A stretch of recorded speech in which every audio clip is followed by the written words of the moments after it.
I'll be reading 1 Peter, the second chapter from the New King James Version.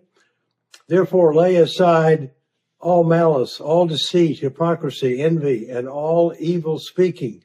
As newborn babes desire the pure milk of the word, that you may grow thereby. If indeed you have tasted that the Lord is gracious, coming to him as to a living stone, rejected indeed by men, but chosen by God and precious.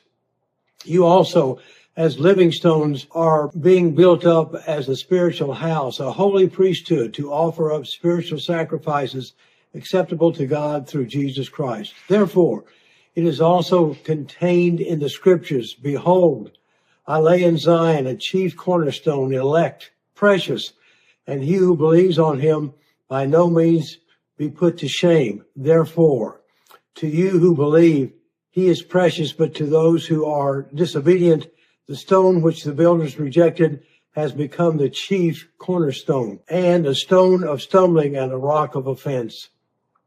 They stumble being disobedient to the word, to which they also were appointed.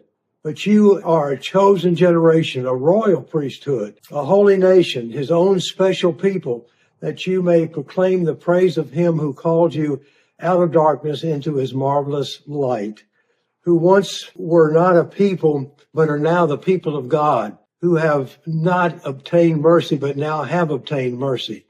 Beloved, I beg you, as sojourners and pilgrims, abstain from the fleshly lusts which war against the soul, having your conduct honorable among the Gentiles, that when they speak against you as evildoers, they may, by your good works which they observe, glorify God in the day of visitation. Therefore, submit yourselves to every ordinance of man for the Lord's sake, whether to the king as supreme or to governors as to those who are sent by him for the punishment of evildoers or for the praise of those who do good. For this is the will of God, that by doing good you may put to silence the ignorance of foolish men. As free, yet not using liberty as a cloak for vice, but as bondservants of God.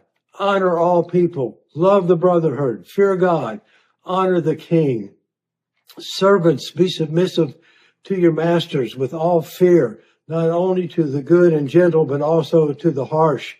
For this is commendable, if because of conscience towards God one endures grief, suffering wrongfully. For what credit is it if, when you are beaten for your faults, you take it patiently?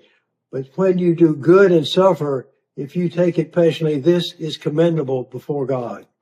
For to this you were called, because Christ also suffered for us, leaving us an example that you should follow his steps, who committed no sin, nor was deceit found in his mouth, who, when he was reviled, did not revile in return.